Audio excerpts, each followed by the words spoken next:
Hello दोस्तों, स्वागत है आपका अपने यूट्यूब चैनल हिंदी साहित्य प्रिया पर। अभी तक हम लोगों ने भक्त काल के 427 प्रश्न सॉल्व कर चुके हैं PYQ के रूप में। आज हम लोग प्रश्न नंबर 428 से शुरू करेंगे। उससे पहले 427 नंबर का कुछ सॉल्यूशन है, उसको देख लेते हैं। उसमें केशवदास की कृतियाँ कुछ दी हैं। केशवदास की कृतियाँ: रसिक प्रिया, कवि प्रिया, रामचंद्रिका, रतन बावनी, जहांगीर जस चंद्रिका, विज्ञान गीता, छंदमाला, ये केशवदास की प्रमुख कृतियाँ हैं। आगे देखिए, आचार्य शुक्ल जी रामचंद्रिका में केशव को सर्वाधिक सफलता मिली है। संवाद योजना में केशव के पात्र बातों में से बातें निकाल कर संवाद करते हैं। यह कथन शुक्ल जी ने कहा है केशवदास के विषय में। आइए अब हम लोग शुरू करते हैं 428 नंबर प्रश्न से।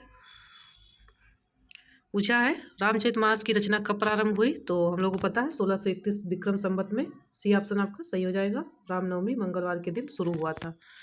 इसको लिखने में 2 वर्ष 7 माह 26 दिन का समय लगा था। आगे देखते हैं, रामचरितमानस की रचना संवत 1631 विक्रम संवत में हुई।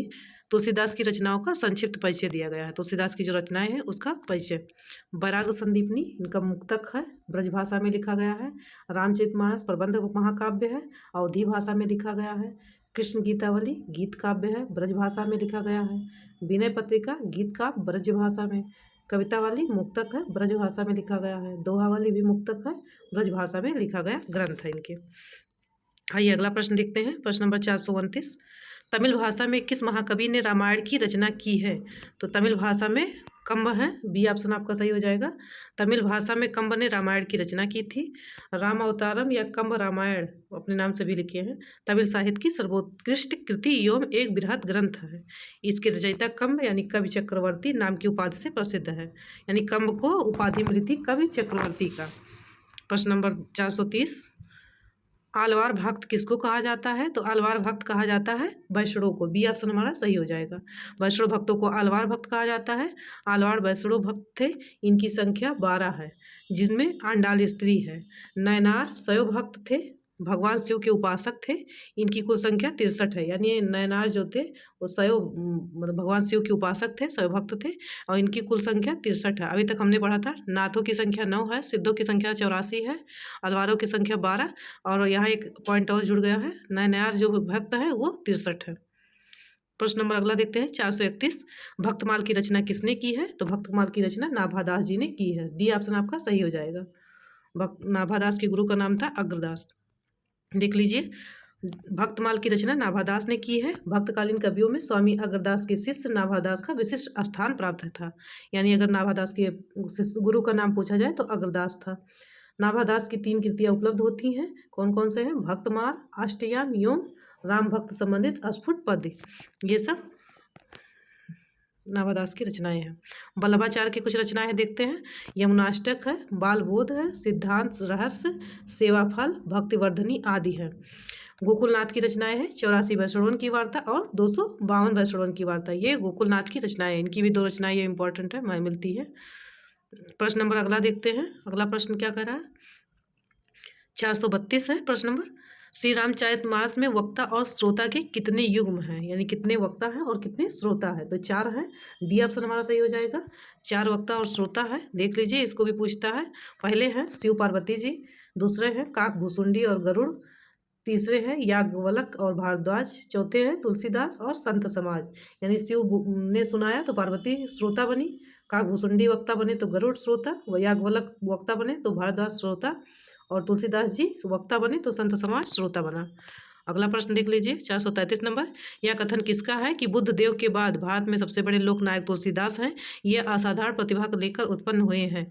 इसके लेखक हैं। सी ऑप्शन सही हो जाएगा। जॉर्ज ग्रियर्सन है। जॉर्ज ग्रियर्सन ने तुलसीदास जी को यह कहा था कि बुद्ध देव के बाद सबसे बड़े नायक है, लोकनायक है।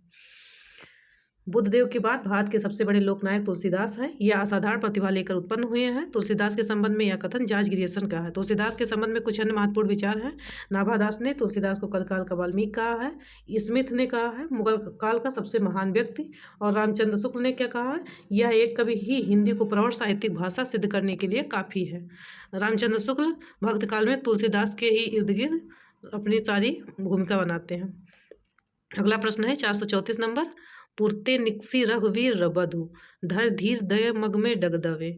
यह पंक्ति तुलसीदास की किस ग्रंथ से उद्गृत है? तो यह है कवितावली से। डी ऑप्शन हमारा सही हो जाएगा। यह पंक्ति कवितावली में दी गई है। यहाँ बरवे रामायण की कुछ पंक्तियाँ देखते हैं। तुलसी बंक बिलोकर मृदु मुस्कान कस प्रभु नयन कमल अस कहो बखान। यह बरवे रामायण से ली गई है। रामचरितमानस का पंक्ति है। देख रावा माता निज अद्भुत रूप अखंड रोम रोम प्रति लागे कोटि कोटि ब्रह्मांड। दोहा वाली की पंक्ति है। नाम राम को अंक है सब साधन है सून अंक गए कछु हाथ नहीं अंक रहे 10 गुण। ये दोहा वाली की पंक्ति है। प्रश्न नंबर 435 आचार्य शुक्ल के अनुसार निम्नलिखित में से कौन सी रचना तुलसीदास की है? तो तुलसीदास की कौन सी रचना है इसमें? बरवे रामायण। बी ऑप्शन हमारा सही हो जाएगा। आचार्य शुक्ल के अनुसार तुलसीदास की रचना बरवे रामायण है। बरवे रामायण अवधी भाषा एवं बरवे छंद में रचित है। बरवे अवधी का अपना निजी छंद है। बरवे अर्ध सममात्रिक छंद है जिसमें 12 व 7 मात्रा पर यति होती है। यह छंदों में दिया गया है कि छंदों में अर्ध सममात्रिक छंद है। छंद जो 3 प्रकार के होते हैं उसमें ये अर्ध सममात्रिक छंद है। 12 और 7 पर यति होती है। यति मतलब विराम होता है। अगला प्रश्न है 436 नंबर। प्रेम और श्रृंगार का ऐसा वर्णन जो बिना लज्जा और संकोच के सबके सामने पढ़ा जा सके गोस्वामी जी का ही है। यह कथन किसका है? तो यह रामचंद्र शुक्ल जी का है। बी ऑप्शन आपका सही हो जाएगा। रामचंद्र शुक्ल ने कहा है कि प्रेम और श्रृंगार का ऐसा वर्णन जो बिना लज्जा और बिना संकोच के सबके सामने पढ़ा जा सके गोस्वामी जी का ही है। यह कथन रामचंद्र शुक्ल जी का है। अगला प्रश्न देखते हैं। लिखा है संत हृदय नवनीत समाना। किसकी उक्ति है संत हृदय नवनीत समाना? तो ये तुलसीदास जी ने लिखा है। डी ऑप्शन आपका सही हो जाएगा। संत हृदय नवनीत समाना यह उक्ति रामाश्रयी शाखा के प्रतिनिधि कवि तुलसीदास की है। यह पंक्ति रामचरितमानस से उद्घृत है जो कि चौपाई छंद में रचित है। तुलसीदास द्वारा रचित रामचरितमानस में 7 कांड हैं जिनके नाम क्रमशः इस प्रकार दिए गए हैं। पहला है बालकांड, दूसरा अयोध्या कांड, तीसरा अरण्य कांड, चौथा किष्किंधा कांड, पांचवा सुंदर कांड, छठा लंका कांड और 7वां उत्तर कांड है। आइए अगला प्रश्न देखते हैं। प्रश्न नंबर 438। तुलसीदास रचित विनय पत्रिका में पदों की कुल कितनी संख्या है? तो विनय पत्रिका में पदों की कुल संख्या है 279 यानी 279। सी ऑप्शन आपका सही हो जाएगा। तुलसीदास की विनय पत्रिका में पदों की संख्या 279 है। तुलसीदास की अन्य काव्य कृति है रामचरितमानस जिसमें 1074 दोहा है। दोहावली 573 दोहा है इसमें। बरवे रामायण 69 पदों की संख्या है और कृष्ण गीतावली में मात्र 61 पद है। आइए अगला प्रश्न देखते हैं। प्रश्न नंबर 439। इनमें से कौन सा जोड़ा सही है? सही कौन सा जोड़ा है? श्री संप्रदाय माधवाचार्य का नहीं है, यह रामानुजाचार्य का है। रुद्र संप्रदाय विष्णु स्वामी का है, सही है। संकादिक संप्रदाय राधा वल्लभ संप्रदाय, ये सब गलत है। देखते हैं सही क्या है सब। श्री संप्रदाय रामानुजाचार्य जी का है। रुद्र संप्रदाय विष्णु स्वामी का है। संकादिक संप्रदाय या निम्बार्काचार्य का है और राधा वल्लभ संप्रदाय हित हरिवंश का है। ये सही है। अगला प्रश्न 440। राम भक्त शाखा में रसिकोपासना का समावेश किसने किया है? तो किसने किया है ये? अगरदास जी। बी ऑप्शन हमारा सही हो जाएगा। रसिकोपासना का समावेश अगरदास जी ने किया है। राम भक्त शाखा में रसिकोपासना का समावेश अगरदास ने किया है। इन्होंने रसिक संप्रदाय की स्थापना की है। रसिक संप्रदाय में अगरदास को अगर अली के नाम से भी जाना जाता है, मतलब अगर अली कहा जाता है। अगरदास के ध्यान मंजरी अगरदास का कृति है ध्यान मंजरी रसिकोपासना का सिद्धांत ग्रंथ है। रसिक संप्रदाय के अन्य प्रमुख कवि हैं बालकृष्ण, बाल अली, रसमाला, रामशरण और आगे देखते हैं और क्या है। प्रेमकली, प्रयागदास, राम गुलाम द्विवेदी, रीवा नरेश महाराज, रघुराज सिंह। ध्यातव्य है कि इस संप्रदाय के कवि स्वयं को सीता जी की सखी के रूप में प्रस्तुत कर राम का विशेष स्नेह प्राप्त करने हेतु पदों की रचना करते थे। अगला प्रश्न देखते हैं 441 नंबर। महात्मा बुद्ध के बाद उत्तर भारत में सबसे बड़े लोकनायक तुलसी हुए, यह कथन किस विद्वान का है? तो यह कथन जॉर्ज ग्रियर्सन का है। बी ऑप्शन हमारा सही हो जाएगा। जॉर्ज ग्रियर्सन ने कहा कि महात्मा बुद्ध के बाद कोई लोकनायक अगर हुआ है तो वह हुए हैं तुलसीदास। देख लीजिए, महात्मा बुद्ध के बाद उत्तर भारत में सबसे बड़े लोकनायक तुलसी हुए हैं, जॉर्ज ग्रियर्सन। यह एक कवि ही हिंदी को प्रौढ़ साहित्यिक भाषा सिद्ध करने के लिए काफ़ी है। आचार्य रामचंद्र शुक्ल जी ने कहा है तुलसीदास के बारे में, भारत का लोकनायक वही हो सकता है जो समन्वय करने का अपार धैर्य लेकर आया हो। यह कथन हजारी प्रसाद द्विवेदी का है। विषय में तुलसी दिखे। अगला प्रश्न है 442। इनमें से तुलसीदास की किस रचना की भाषा अवधी नहीं है? तो अवधी किसकी भाषा नहीं है? कवितावली की, या ब्रज भाषा में है। इनके 12 ग्रंथ पाए जाते हैं, 12 में 6 अवधी के हैं और 6 ब्रज भाषा के हैं। रामचरितमानस, जानकी मंगल, रामलला, नैछुर ये अवधी भाषा में है और कवितावली ब्रज भाषा में है। देख लीजिए, अवधी और ब्रज भाषा में 6 ग्रंथों का दिया हुआ है। रामचरितमानस, जानकी मंगल, रामलला, नैछुर, रामाज्ञा प्रश्न, पार्वती मंगल, बरवे रामायण ये 6 ग्रंथ अवधि में है और कवितावली बैराग संदीपनी, कृष्ण गीतावली, गीतावली, विनय पत्रिका, दोहावली ये 6 ग्रंथ ब्रज भाषा में लिखे गए। प्रश्न नंबर 443, भाषा निबंध मत मंजुल मात नेत किस कवि द्वारा रचित श्लोक का अर्थ है? भाषा निबंध मत मंजुल मात नोति किस कवि द्वारा रचित श्लोक का अंश है? तो यह है तुलसीदास। सी ऑप्शन आपका सही हो जाएगा। भाषा निबंध मत मंजुल मात नोति कवि तुलसीदास द्वारा रचित श्लोक का अंश है। तुलसीदास राम भक्त शाखा के अन्यतम कवि हैं। तुलसीदास की रचनाएं हैं बैराग संदीपनी, रामाज्ञा प्रश्न, रामलला, नैछुर, जानकी मंगल, रामचरितमानस, पार्वती मंगल, कृष्ण गीतावली, गीतावली, विनय पत्रिका, दोहावली, बरवे रामायण और कवितावली। अगला प्रश्न है 444, इनमें से ज्ञानाश्रयी शाखा के कवि नहीं है। तो ज्ञानाश्रयी शाखा के कवि अग्रदास नहीं है। बी ऑप्शन हमारा सही हो जाएगा क्योंकि अग्रदास ज्ञानाश्रयी के नहीं है। अग्रदास राम भक्ति शाखा के कवि हैं। अग्रदास की रचनाएं हैं हितोपदेश, उपखाड़ा बावनी, ध्यान मंजरी, राम ध्यान मंजरी, कुंडलिया अष्टयाम या राम अष्टयाम। अग्रदास के शिष्य का नाम क्या है? नाभादास है। आइए अगला प्रश्न देखते हैं। प्रश्न नंबर 445, विनय पत्रिका में काशी के लिए किसका रूप वर्णित है? तो काशी के लिए कामधेनु का। यह ऑप्शन आपका सही हो जाएगा। यहाँ पर देखिए, विनय पत्रिका में काशी के लिए कामधेनु रूपक वर्णित है। विनय पत्रिका भक्तकाल के सगुण धारा के राम भक्त कवि तुलसीदास की कृति है। विनय पत्रिका गीत काव्य है। इसकी भाषा ब्रज है। इसमें 279 छंद है। तुलसीदास की अन्य कृतियां हैं बैराग संदीपनी, रामाज्ञा प्रश्न, रामलला, नैछुर, जानकी मंगल, रामचरितमानस, पार्वती मंगल, दोहावली आदि। रामचरितमानस की रचना 1631 में चैत्र शुक्ल रामनवमी के दिन प्रारंभ हुआ था। मंगलवार का दिन था। इसकी रचना में 2 वर्ष 7 माह 26 दिन लगे। तुलसीदास ने अपने बाहु रोग से मुक्ति पाने के लिए हनुमान बाहु की रचना की। प्रश्न नंबर अगला है 446, बावरो रावरो नाह भवानी दान बड़ो दिन देत दये बिन वेद बड़ाई भानी। उपयुक्त पंक्तियों में किसके द्वारा किसे संबोधन की कल्पना की गई है? तो यहाँ पर ब्रह्मा द्वारा पार्वती की, ये ऑप्शन हमारा सही हो जाएगा। यहाँ पर ब्रह्मा द्वारा पार्वती का संबोधन किया गया है। देख लीजिए, बावरो रावरो नाह भवानी दान बड़ो दिन देत दये बिन वेद बड़ाई भानी। उपयुक्त पंक्तियों में ब्रह्मा द्वारा पार्वती को संबोधन की कल्पना है।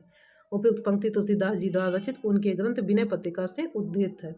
यह ब्रज भाषा में रचित है। विनय पत्रिका में विनय के पद हैं। विनय पत्रिका का एक नाम राम विनयावली भी है।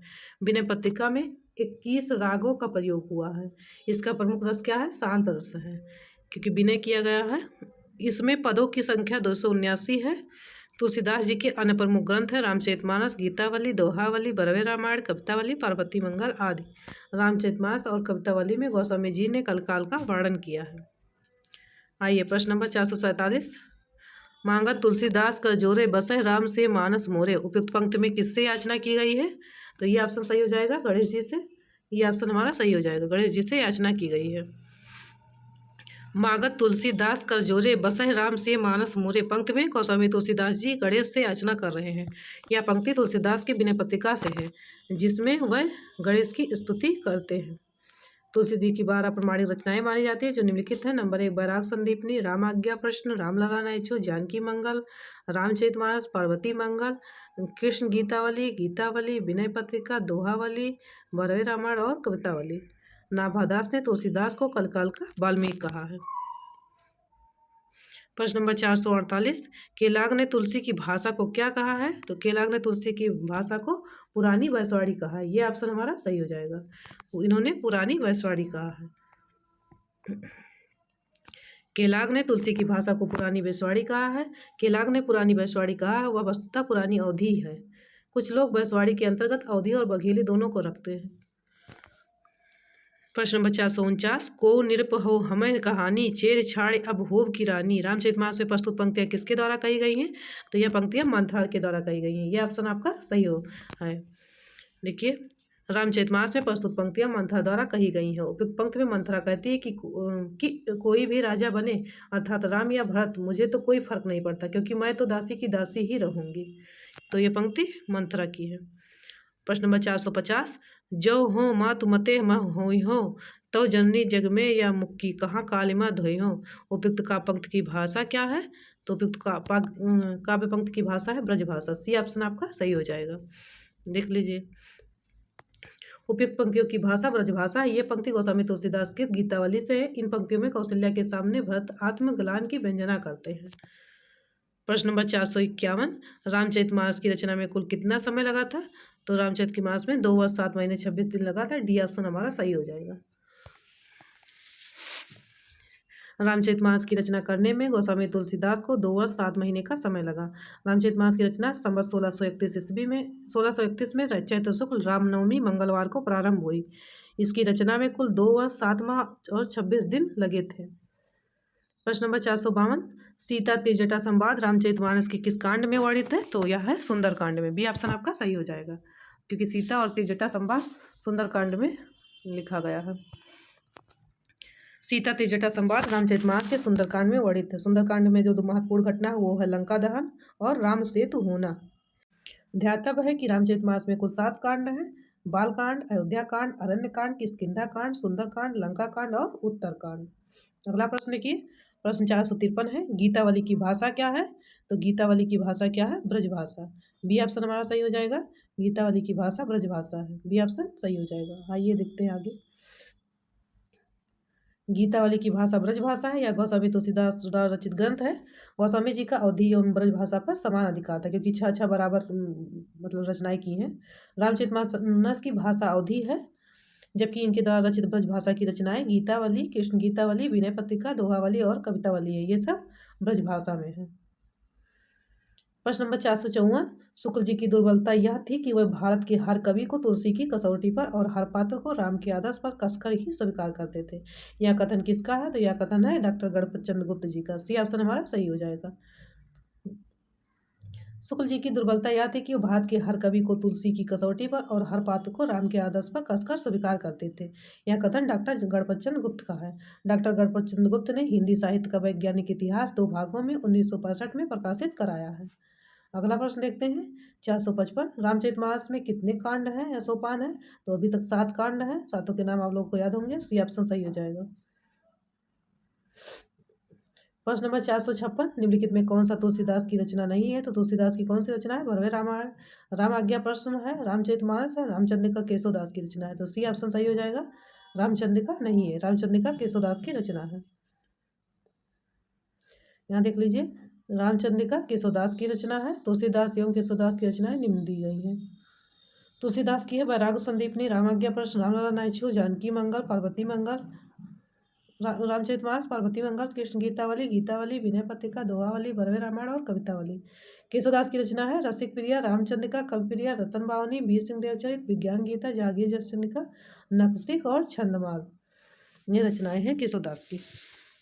आइए अगला प्रश्न देखते हैं। प्रश्न नंबर 457, निम्नलिखित में से कौन राम भक्त शाखा के कवि नहीं है? तो कौन नहीं है? सूरदास कृष्ण भक्त शाखा के कवि हैं। तो बी ऑप्शन हमारा सही हो जाएगा। दिए गए भक्तकालीन कवियों में सूरदास राम भक्त शाखा के कवि नहीं है, बल्कि ये कृष्ण भक्त शाखा के प्रतिनिधि कवि हैं। इन्हें पुष्टमार्ग का जहाज कहा जाता है। तुलसीदास राम भक्त शाखा के प्रतिनिधि कवि हैं। अगरदास तथा हृदय राम भी राम भक्त शाखा के कवि हैं। आइए प्रश्न नंबर अगला देखते हैं, 458।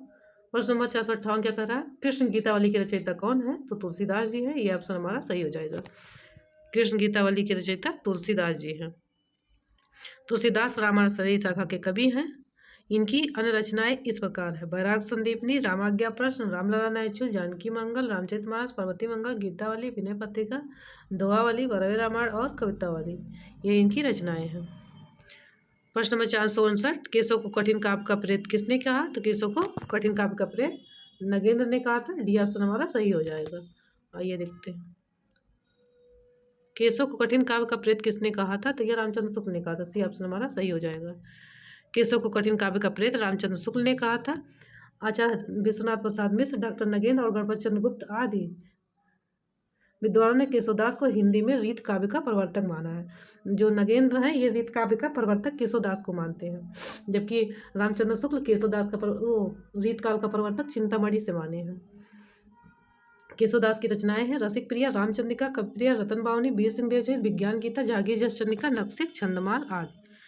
प्रश्न नंबर 460 है, कौन सी रचना प्रबंध काव्य नहीं है? तो प्रबंध काव्य कौन सी रचना नहीं है इसमें?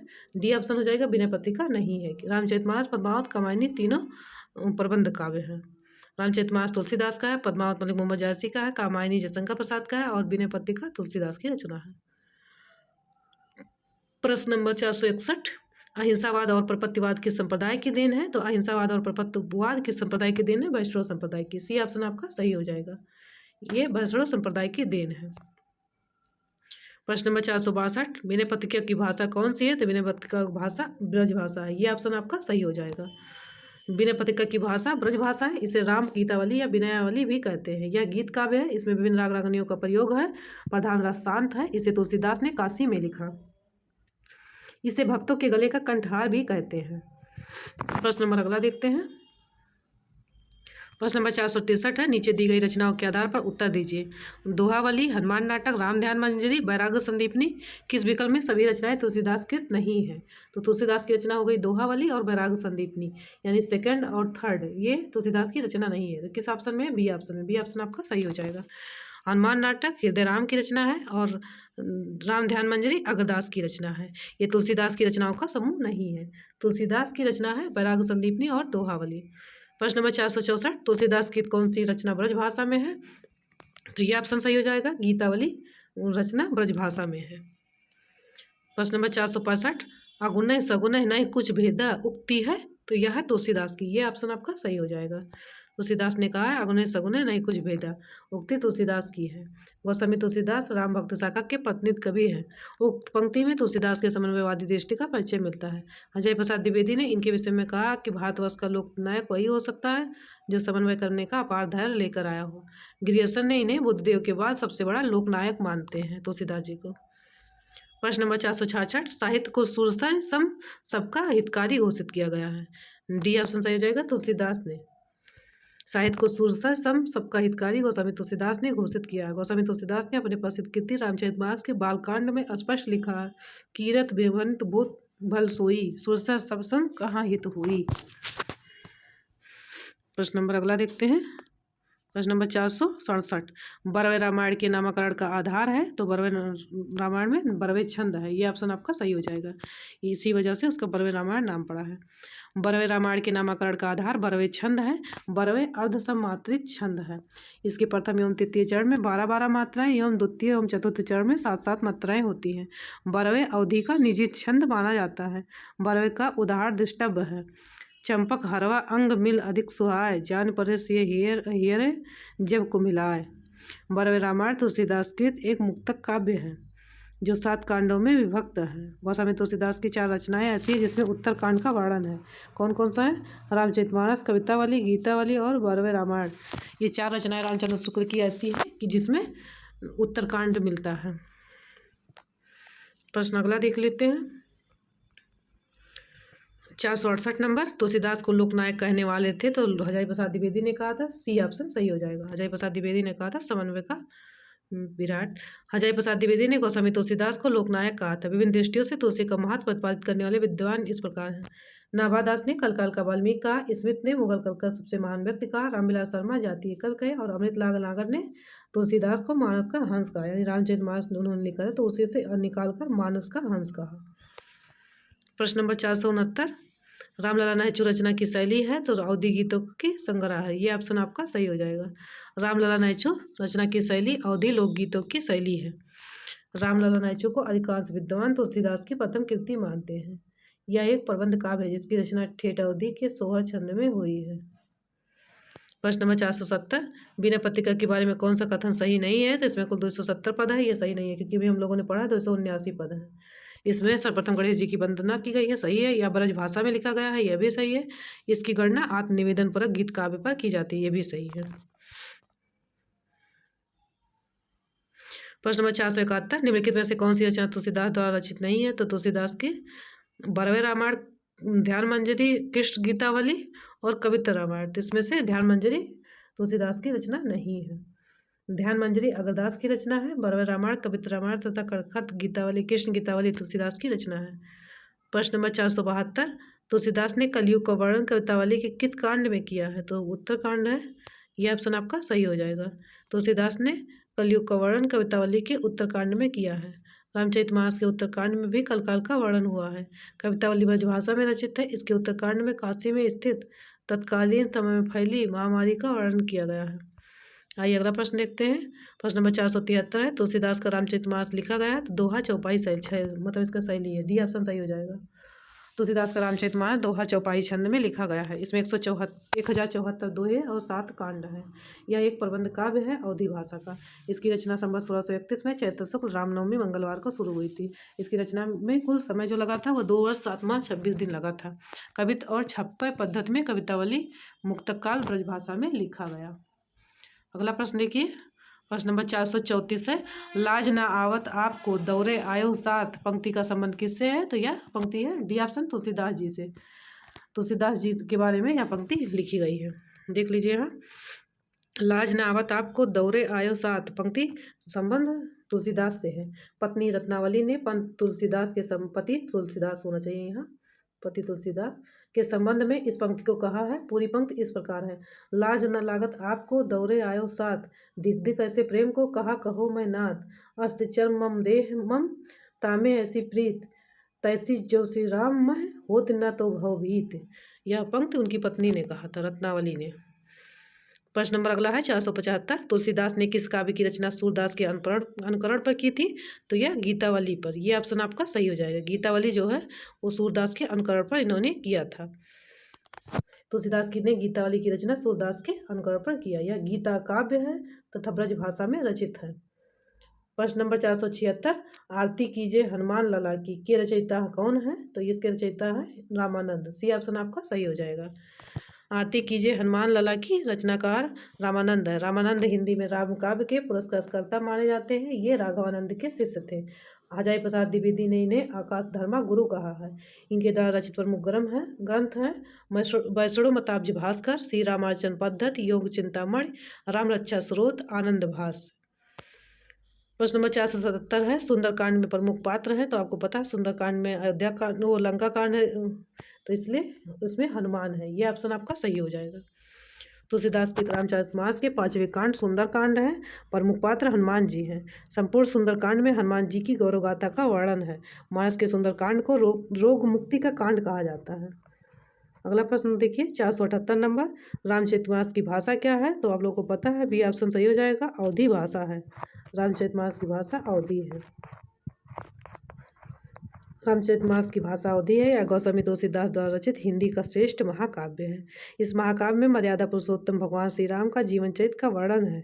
तुलसीदास के ग्रंथों की भाषा अवधी भाषा, जानकी मंगल, पार्वती मंगल, रामाज्ञा प्रश्नावली, रामलला नायचू, बरवे रामायण, रामचरितमानस है। ब्रजभाषा में विनय पत्रिका, कवितावली, गीतावली, वैराग संदीपनी, कृष्ण गीतावली, दोहावली है। प्रश्न नंबर 479, निम्नलिखित तथ्यों को कालक्रमानुसार लिखिए। तो कालक्रमानुसार क्या हो जाएगा? तुलसीदास ने रामचरितमानस की रचना की, पहला हो जाएगा। उसके बाद आचार्य रामचंद्र शुक्ल ने हिंदी साहित्य का इतिहास लिखा। फिर जयशंकर प्रसाद ने कामायनी की रचना की। उसके बाद आगे ने तार सप्तक का प्रकाशन किया। यानी तुलसीदास का रामचरितमानस जो है लगभग 1575 के आसपास है। और हिंदी साहित्य का इतिहास 1929 के आसपास है रामचंद्र शुक्ल का। जयशंकर प्रसाद की कामायनी 1935 ईस्वी है और आगे का तार सप्तक 1943 ईस्वी है। ये क्रम है इसका, यहाँ पर देख लीजिए। यहाँ पर थोड़ा सा मिसप्रिंट है लेकिन हम सही किए हैं। तुलसीदास की रचना रामचरितमानस 1574 ईस्वी, रामचंद्र शुक्ल हिंदी साहित्य के इतिहास 1929 ईस्वी, आगे ने तार सप्तक जो लिखा था वो 1943 ईस्वी में लिखा, मतलब शुरू किया था। और राम जयशंकर प्रसाद की कामायनी 1935 ईस्वी है। ये सही है क्रम। 480 नंबर प्रश्न, तुलसी की मत है, निर्गुण रूप सुलभ अति, सगुन जान नहीं कोई, सुगम अगम नाना चरित, सुनि मुनि मन भ्रम होए। आर क्या है? क्योंकि सगुण आकार की उपासना और अनुभव के दायरे में लाना सहज है, जबकि निर्गुण निराकार की उपासना और अनुभूत नितांत कठिन है। कौन सा सही है? तो इसमें ये सही है लेकिन आर गलत है। बी ऑप्शन आपका सही हो जाएगा। ये सही है लेकिन आर गलत है। निर्गुण रूप जो दिया था उसमें लिखा क्योंकि सगुण आकार की उपासना और अनुभव के दायरे में लाना सहज है, जबकि निर्गुण निराकार की उपासना और अनुभूत नितांत कठिन है। यह ऑप्शन गलत है आपका। तो आज के लिए इतना ही, कल फिर दूसरा लाएंगे। नमस्कार।